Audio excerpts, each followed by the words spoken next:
Hello learners, I am Riya Singh. Welcome to all of you on my channel. In this lecture, I will discuss about Asian history. ये Asian history का 8वां भाग है। जिसको भी मेरे lecture अच्छे लगते हैं वो प्लीज़ सब्सक्राइब एंड शेयर करें मेरे वीडियोज़ को। Thank you. तो चलिए स्टार्ट करते हैं।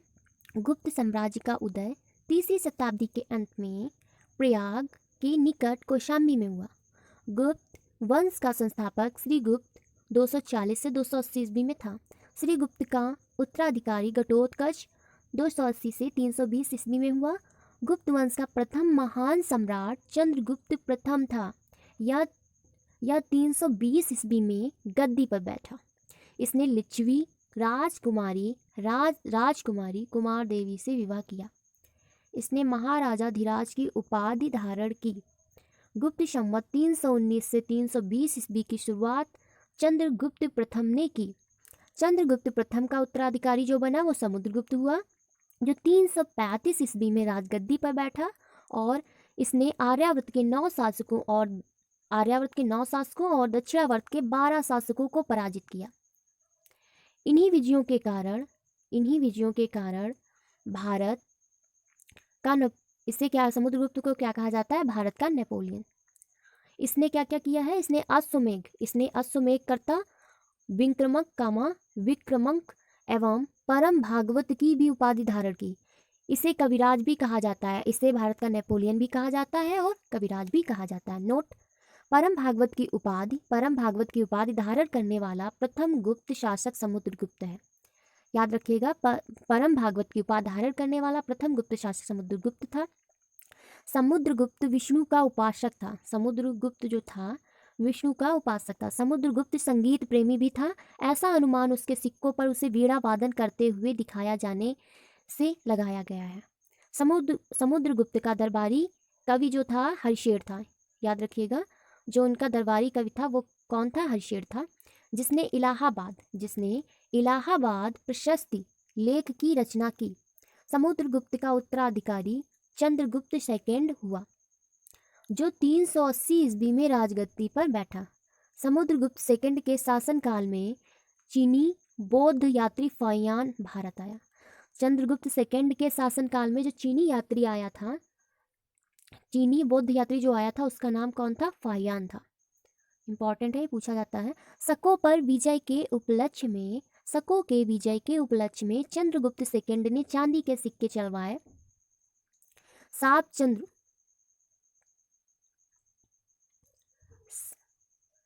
चंद्रगुप्त सेकंड का राजकवि था। चंद्रगुप्त सेकंड के समय में पाटलिपुत्र एवं उज्जैनी विद्या के प्रमुख केंद्र थे। कौन कौन से? पाटलिपुत्र और उज्जैनी। अनुश्रुति के अनुसार समुद्रगुप्त सेकंड के दरबार में 9 विद्वानों की एक मंडली निवास करती थी। चंद्रगुप्त सेकंड के दरबार में 9 विद्वानों की एक मंडली निवास करती थी, जिसे क्या कहा जाता था? नवरत्न। क्योंकि 9 विद्वान थे इसीलिए उनको नवरत्न बोला जाता था। महाकवि कालिदास इनमें से अग्रगण्य थे, वो सबसे प्रमुख थे। कालिदास के अतिरिक्त इनमें से धन्वंतरी छपड़क ब्रैकेट में दिया हुआ फलित ज्योतिष के विद्वान, ये कौन थे? फलित ज्योतिष के दोनों, ये छपड़क जो थे फलित ज्योतिष के विद्वान थे। अमर सिंह ब्रैकेट में दिया हुआ कोशकार, जो अमर सिंह थे कोशकार थे। शंकु ये वास्तुकार थे। वैताल भट्ट घटक पर वराह मिहिर ब्रैकेट में दिया, ये जो थे वराह मिहिर खगोल विज्ञानी थे। एवं वर रुचि जैसे विद्वान थे। समुद्रगुप्त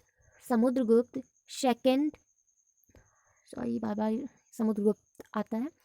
चंद्रगुप्त सेकंड का शांति विग्रहिक सचिव वीरसेन सेव मतालंबी जो सचिव कौन थे? वीरसेन थे, जो सेव मतालंबी था, जिसने शिव की पूजा के लिए उदयगिर पहाड़ी पर एक गुफा का निर्माण करवाया था। वीरसेन व्याकरण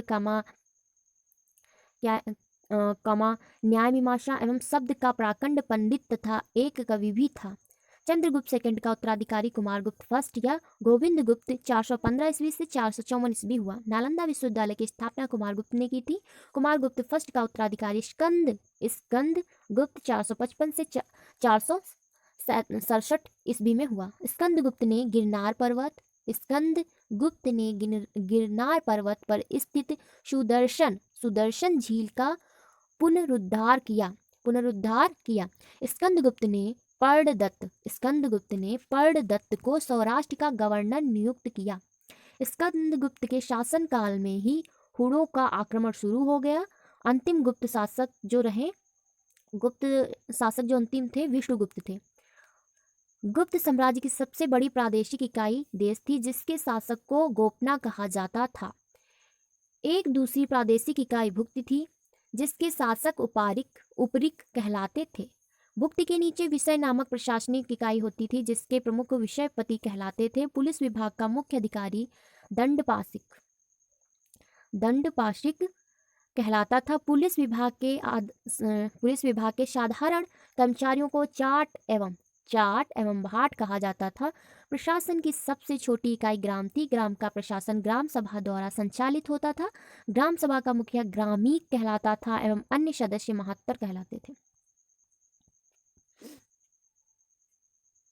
ग्राम समूहों की छोटी इकाई को पेट कहा जाता था। गुप्त शासक कुमारगुप्त के दामोदरपुर ताम्रपत्र में भूमि बिक्री संबंधी अधिकारियों के क्रियाकलापों का उल्लेख है। भू राजस्व कुल उत्पादन का 1/4 भाग से 1/6 भाग हुआ करता था। आर्थिक उपयोगिता के आधार पर निम्न प्रकार की भूमि थी। यहाँ पे हम देखेंगे, पहली जो थी क्षेत्र के आधार पर कृषि करने योग्य भूमि, दूसरी वास्तु के आधार पर वास करने योग्य भूमि, चारागाह भूमि, पशुओं के चारा योग्य भूमि, सिल ऐसी भूमि जो जोतने योग्य नहीं होती थी, जो भूमि अच्छी नहीं होती, जो जोतने योग्य नहीं होती थी, उसे सिल बोला जाता था। अप्रहत ऐसी भूमि जो जंगली होती थी, अप्रहत जैसे जंगल को बोल सकते हैं। गुप्तकालीन प्रसिद्ध मंदिर यहाँ पे दिए हुए मंदिर और कहाँ पे वो मंदिर स्थित है उसके बारे में जानकारी यहाँ पे दी है, तो एक एक करके हम डिस्कस करते हैं। विष्णु मंदिर ये है तिगवा में, ये है तिगवा स्थान दिया हुआ है और दे रखा है यहाँ पे जबलपुर का मध्य प्रदेश, ठीक है। शिव मंदिर भूमरा ब्रैकेट में दिया हुआ नगौदा का मध्य प्रदेश में है। पार्वती मंदिर नैना कुठार मध्य प्रदेश में है। दशा अवतार मंदिर जो है देवगढ़ में है, ललितपुर उत्तर प्रदेश में है, ठीक है। शिव मंदिर खोह ब्रैकेट में दिया है नागौद का मध्य प्रदेश में है। भीतर गांव मंदिर लक्ष्मण मंदिर ये ईंटों द्वारा निर्मित है। इसका स्थान कहाँ पे? भीतर गांव कानपुर में उत्तर प्रदेश में है। जो कि सिंचाई के लिए रहट घंटी यंत्र का प्रयोग होता था। श्रेणी के प्रधान को ज्येष्ठक कहा जाता था। गुप्त काल में उज्जैन सर्वाधिक महत्वपूर्ण व्यापारिक केंद्र था, स्थान था। गुप्त राजाओं ने सर्वाधिक स्वर्ण मुद्राएं जारी की। सबसे ज्यादा स्वर्ण मुद्राएं जारी करने वाला गुप्त राजा थे। जारी करने वाले जो राजा थे गुप्त राजा थे। इनकी स्वर्ण मुद्राओं को अभिलेखों में दिनार कहा जाता था। जो इनकी स्वर्ण मुद्राएं थी अभिलेखों में इनको दिनार बोला जाता था। कार्यस्थलों को सर्वप्रथम वर्णन याज्ञवल्क्य स्मृति में मिलता है। जाति के रूप में कार्यस्थलों का सर्वप्रथम वर्णन ओशनम स्मृति में मिलता है। विद्या जंगल में शबर जाति के लोग अपने देवताओं को मनुष्य का मांस चढ़ाते थे। पहली बार किसी के सती होने का प्रमाण 510 ईस्वी के भानुगुप्त के एरड़ अभिलेख से मिलता है। याद रखिएगा, इंपॉर्टेंट पॉइंट है। प्रमाण जो मिलता है सती होने का 510 ईस्वी के भानुगुप्त के एरड़ अभिलेख से मिलता है, जिसमें किसी भोजराज की मृत्यु पर उसकी पत्नी के सती होने का उल्लेख है। गुप्त काल में वैश्यावृत्ति करने वाली महिलाओं को गणिका कहा जाता था। वृद्ध वेश्याओं को कुटनी कहा जाता था। वृद्ध जो वेश्या थी उनको कुटनी कहा जाता था। गुप्त सम्राट वैष्णव धर्म के अनुयायी थे तथा उन्होंने इसे राजधर्म बनाया था। विष्णु का वाहन गरुड़ गुप्तों का राज चिन्ह था। गुप्त काल में वैष्णव धर्म संबंधी सबसे महत्वपूर्ण अवशेष देवगढ़ से मिले हैं, जो जिला दिया हुआ ललितपुर जिला है। का दशावतार मंदिर है। जिसमें अवशेष मिले हैं वो दशावतार मंदिर है देवगढ़ में, या बेतवा नदी के तट पर। और जो ये मंदिर है कहाँ पे स्थित है? बेतवा नदी के तट पर स्थित है। अजंता में निर्मित कुल जो गुफाएं कितनी हैं? 29 हैं। अजंता में निर्मित कुल 29 गुफा में वर्तमान में केवल 6, पहले जो थी 29 गुफाएं थी, लेकिन अब प्रेजेंट टाइम कितनी बची हैं? 6 बची हैं, जिनमें गुफा संख्या 16 और 17 ही गुप्तकालीन है। गुप्तकालीन जो गुफाएं हैं 16 और 17 हैं। इसमें गुफा संख्या 16 में उत्कीर्ण मरणासन राजकुमारी का चित्र प्रशंसनीय है। जो चित्र बना हुआ है मरणासन राजकुमारी का है। गुफा संख्या 17 के चित्र को, जो गुफा संख्या 17 है के चित्र को चित्रशाला कहा गया। क्या कहा गया? चित्रशाला कहा गया है। इस चित्रशाला के बौद्ध के जन्म का मजीवन का महाविनिष्क्रमण एवं महापरिनिर्वाण की घटनाओं से संबंधित चित्र उद्गत किए गए हैं। घटनाओं से संबंधित चित्र उद्गत किए गए हैं। अजंता की गुफाएं बौद्ध धर्म की महायान शाखा से संबंधित है। गुप्त काल में निर्मित अन्य गुफा बाघ की गुफा है, जो बाघ जिला धार, जो बाघ ब्रैकेट में दिया हुआ जिला है धार और स्टेट है मध्य प्रदेश, यानी राज्य है मध्य प्रदेश, ब्रैकेट क्लोज, नामक स्थान पर विंध्य पर्वत को काटकर बनाई गई थी। जो बाघ गुफा है जिला धार मध्य प्रदेश में स्थित है, वो विंध्य पर्वत को काटकर बनाई गई थी। गुप्त काल में विष्णु शर्मा द्वारा लिखित पंचतंत्र संस्कृत में जो लिखी गई को संसार का सर्वाधिक प्रचलित ग्रंथ माना जाता है। बाइबल के बाद इसका स्थान दूसरा है। इसे 5 भागों में बांटा गया है। मित्र भेद, मित्र लाभ, संधि विग्रह, लब्ध प्रडास, अपरीक्षा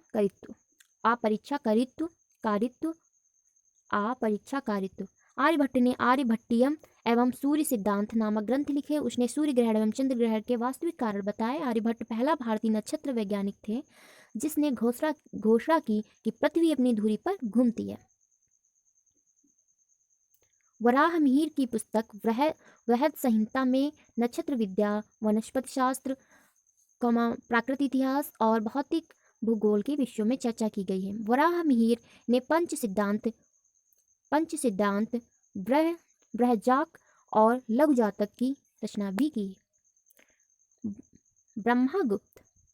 ब्रह्मगुप्त इस युग के महान नक्षत्र वैज्ञानिक एवं गणितज्ञ थे। उसने यह घोषणा करके न्यूटन के सिद्धांत की पूर्व कल्पना कर ली। प्रकृति के एक नियम के अनुसार सभी वस्तुएं पृथ्वी पर गिरती हैं, क्योंकि पृथ्वी स्वभाव से ही सभी वस्तुओं को अपनी ओर आकर्षित करती है। और ये बल कौन सा लगता है? गुरुत्वाकर्षण का बल। कोई चीज भी हम ऊपर फेंकते हैं तो वो नीचे ही आती है। गुप्त काल में पलकाड़ ने पशु चिकित्सा पर हसत्यायुर्वेद लिखा। नवनीतकम की रचना गुप्त काल में की गई। इस पुस्तक में नुस्खे, सूत्र, उपचार विधियां दी गई। पुराणों की वर्तमान रूप से रचना गुप्त काल में हुई। इसमें ऐतिहासिक परंपराओं का उल्लेख है। संस्कृत गुप्त राजाओं की शासकीय भाषा थी। गुप्त काल में चांदी के सिक्कों का रुपये का कहा जाता था। याज्ञवल्क्य, नारद, कात्यायन एवं बृहस्पति स्मृतियों की रचना गुप्त काल में ही हुई। मंदिर बनाने की कला का जन्म गुप्त काल में ही हुआ। त्रिमूर्ति के अवधारणा का विकास गुप्त काल में ही हुआ। गुप्त वंश के शासकों ने मंदिर में ब्राह्मण को सबसे अधिक ग्राम अनुदान में दिया। गुप्त काल लौकिक साहित्य की सर्जना के लिए स्मरणीय है। भास के 13 नाटक इसी काल के हैं। शूद्रक का लिखा नाटक मृच्छकटिकम या माटी का खिलौना गाड़ी, जिसमें निर्धन ब्राह्मण के साथ वैश्या का प्रेम वर्णित है, प्राचीन नाटकों में सर्वोत्कृष्ट माना जाता है। कालिदास की कृति अभिज्ञान शाकुंतलम राजा दुष्यंत एवं शकुंतला की प्रेम की कथा पे आधारित है। प्रथम भारतीय रचना भी है जिसका अनुवाद यूरोपीय भाषाओं में हुआ। ऐसी दूसरी रचना है भगवद गीता। सांस्कृतिक उपलब्धियों के कारण गुप्त काल को भारतीय इतिहास के स्वर्ण युग कहा जाता है। नोट: नगरों का क्रमिक पतन गुप्त काल की महत्वपूर्ण विशेषता थी। सेकंड है वाकाटक राजवंश। वाकाटक राजवंश की स्थापना 255 ईस्वी के लगभग विंध्य शक्ति नामक व्यक्ति ने की। इसके पूर्वज सातवाहनों के अधीन बरार विदर्भ के स्थानीय शासक थे। विंध्य शक्ति के पश्चात पुत्र प्रवर सेन प्रथम 275 से 335 ईस्वी में शासक हुआ। वाकाटक वंश का वह अकेला ऐसा शासक था जिसने सम्राट की उपाधि धारण की। पुराणों से पता चलता है कि इसने 4 अश्वमेध यज्ञ किया था। प्रवर सेन के पश्चात वाकाटक साम्राज्य 2 शाखाओं में विभक्त हो गया, प्रधान शाखा और बासीय शाखा, जिसे वरसगुल्म कहा जाता है। दोनों शाखाएं समानांतर रूप से शासन किया। प्रधान शाखा के प्रमुख राजा रुद्रसेन प्रथम 335 से 360 ईस्वी तक, प्रभावती गुप्ता का संरक्षण काल 390 से 410, प्रवर सेन द्वितीय 41 से 440 ईस्वी, नरेंद्र सेन 440 से 460 ईस्वी, पृथ्वीसेन द्वितीय 460 से 480 ईस्वी। गुप्त शासक चंद्रगुप्त द्वितीय ने अपनी पुत्री प्रभावती गुप्ता का विवाह वाकाटक नरेश रुद्रसेन द्वितीय से किया। वाकाटकों का राज्य गुप्त एवं शक राज्यों के बीच था। राज्यों पर विजय प्राप्त करने के लिए चंद्रगुप्त सेकंड ने इस संबंध को स्थापित किया था। विवाह के कुछ समय बाद रुद्रसेन द्वितीय की मृत्यु हो गई। चूंकि उसके दोनों पुत्रों दिवाकर सेन एवं दामोदर सेन आवश्यक थे, अतः प्रभावती गुप्ता ने शासन संभाला। यह काल वाकाटक गुप्त संबंध का स्वर्णकाल रहा। प्रभावती गुप्ता के संरक्षण काल के बाद उसका कनिष्ठ पुत्र दामोदर सेन प्रवर सेन द्वितीय के नाम से राजगद्दी पर बैठा। पृथ्वीसेन द्वितीय वाकाटकों की प्रधान शाखा का अंतिम शासक था। उसने बाद उसका राज्य बाशिम शाखा के हर्षेड के हाथों में चला गया। बाशिम शाखा के वाकाटक की बात करते हैं। वाकाटक वंश की इस शाखा की स्थापना 330 ईस्वी में सम्राट प्रवर सेन के छोटे पुत्र सर्वसेन ने की थी। उसने वत्सगुल्म नामक स्थान पर एक स्वतंत्र राज्य की स्थापना की। वत्सगुल्म महाराष्ट्र के अकोला जिले में आधुनिक बाशिम में स्थित था। बाशिम शाखा के प्रमुख राजा सर्वसेन विंध्य शक्ति द्वितीय 350 से 400 ईस्वी तक, प्रवर सेन द्वितीय 400 से 415 ईस्वी, हर्षेड 475 से 510 ईस्वी। हर्षेड बाशिम शाखा का सर्वाधिक शक्तिशाली शासक था। यह वाकाटक वंश का अंतिम ज्ञात शासक था। वाकाटक वंश के राजा प्रवर सेन द्वितीय ने मराठी प्राकृत काव्य सेतुबंध की रचना की तथा सर्वसेन ने हरिविजय नामक प्राकृत काव्य ग्रंथ लिखा। संस्कृत के वेदर्भी शैली का पूर्ण विकास वाकाटक नरेशों के दरबार से हुआ। कुछ विद्वानों का मत है कि चंद्रगुप्त द्वितीय के राजकवि कालिदास ने कुछ समय तक प्रवर सेन द्वितीय की राजसभा में निवास किया था। वहां उन्होंने उसके सेतुबंध का संशोधन किया एवं वेदर्भी शैली में अपना काव्य मेघदूत लिखा। वाकाटक नरेश ब्राह्मण धर्मावलंबी थे। वे शिव और विष्णु के अनन्य उपासक थे। वाकाटक नरेश पृथ्वीसेन द्वितीय के सामंत व्याघ्रदेव ने नचना के मंदिर का निर्माण करवाया। अजंता का 16वां तथा 17वां गुहा विहार और 19वें गुहा चैत्य का निर्माण वाकाटकों के शासनकाल में हुआ। आज के लिए इतना ही। Thank you so much. Happy learning.